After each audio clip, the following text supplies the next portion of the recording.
and welcome back to our channel. Today we're going to be talking all of the accessories that you are going to need to have a successful breastfeeding and pumping journey. So for those of you who we have not met yet, hello there, my name is Maria and I'm the owner and founder of the New Mummy Company. And today we're going to be talking about some of the products that we have tried and tested so that we're very happy to be able to recommend to you. So here we go. In first place, always is going to be making sure that your baby's breast milk is kept clean and your pump is kept clean. So we're going to go first with the bottle brush and the dish soap. So in terms of dish soap, we love the Dapple brand, and the reason that we love it is because it is really great at getting rid of the fatty residue that your breast milk can inevitably leave on your breast pump or on the bottles. It's really great at removing that, and it's also really great at removing stains if your clothing gets stained from your breast milk. It also comes in a really handy travel size, and this is under 100 milliliters, so it's really great if you are traveling. A bottle brush is designed to be used just for your breastfeeding equipment and baby's feeding equipment. It's not for doing the dishes with. And so this one is the Philips Avent. It is stored in a container case, which you may or may not keep after you start using it. But if you're traveling, it's great to keep the case. And on the end, it has some grooves, and that is designed to get into the areas that are smaller that the brush head may not be able to get into. Different brushes come with different sizes of heads. Sometimes they have a smaller brush or sponge on the end, but the whole idea is that you're able to remove the fatty residue and remove any parts of your milk, because they can obviously cause problems if they're not cleaned properly. So that is cleaning your pump. If you are in a pinch, Medela has recently brought out their breast pump sanitizer spray, which means that if you're using your pump and you need to be able to clean it, you don't have access to the items that we just looked at, then this can help you out in a pinch and will be available online, in stores, and is really handy for the times that you are not able to wash in person. It does come in a complete plastic casing.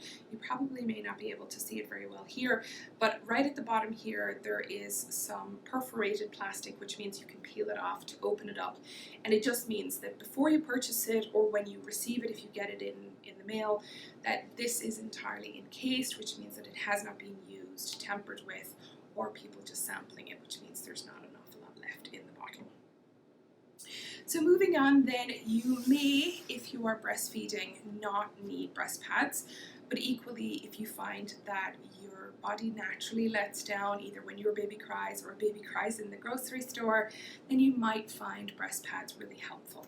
So there's two types of breast pads. There is the reusable, which is what it says on the tin. It's reusable, you just wash them as you need to, and they usually are a little bit thicker. And then there's the disposable. So I'm just going to open a disposable for you here.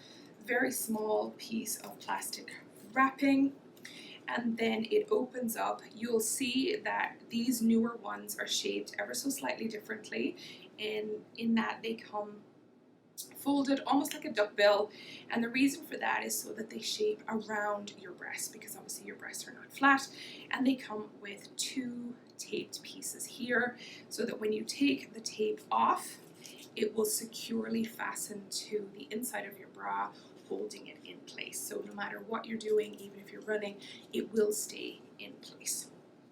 So those are the breast pads, and you may not need them. So if you don't, that's one more item that you don't have to purchase. One of the things that you will most likely need if you're pumping is breast milk storage bags. Breast milk storage bags come in various quantities, and there's lots of different brands on the market. Depending on how often you're pumping will dictate how many you need to purchase or how frequently you're purchasing. So they can come in anything from a box of 100 down to a box of 20. And how many you use will obviously be dictated by how frequently you're pumping and how much milk that you're storing versus how much milk you're actually using fresh at the time.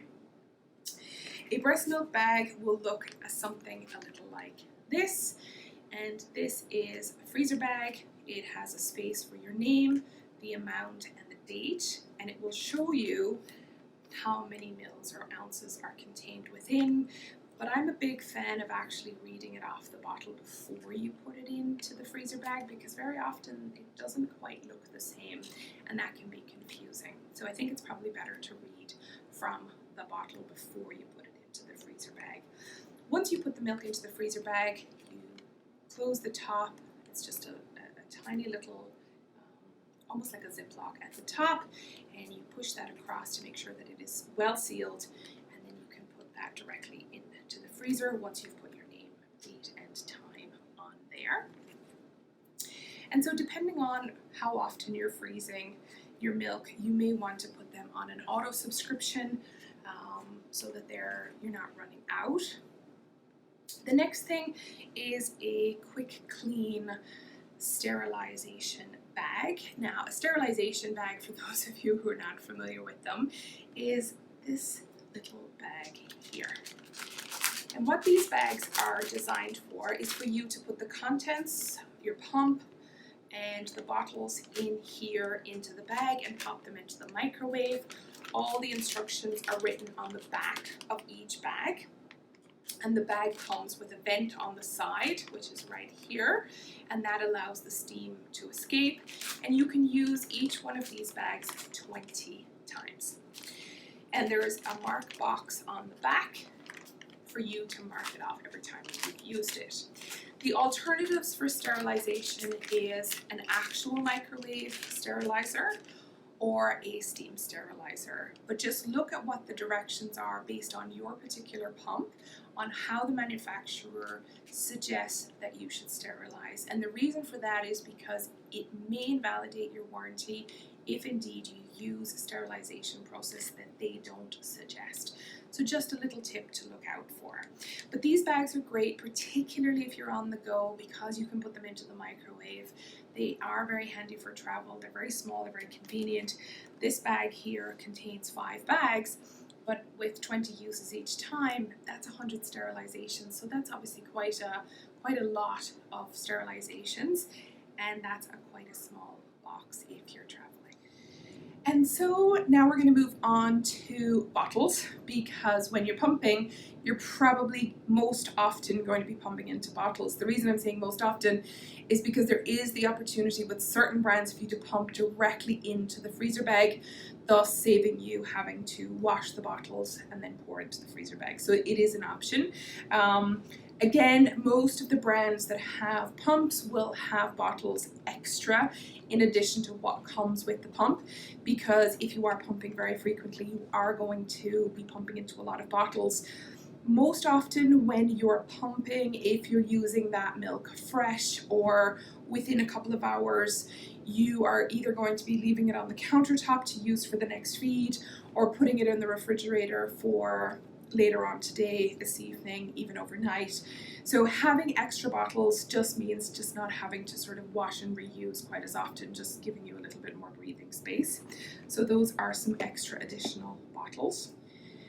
The actual parts of your pump do occasionally need to be replaced depending on how long you're using your pump for. So if you are a regular pumper who is going to be pumping for quite a period of time, you're probably going to have to replace some of the internal parts of the accessories round about week 8 to week 12. Depends on how frequent you're pumping and how long you're pumping for. So there's no specific time. You just need to look for wear and tear, and you need to look at any decrease in the power or suction of your pump.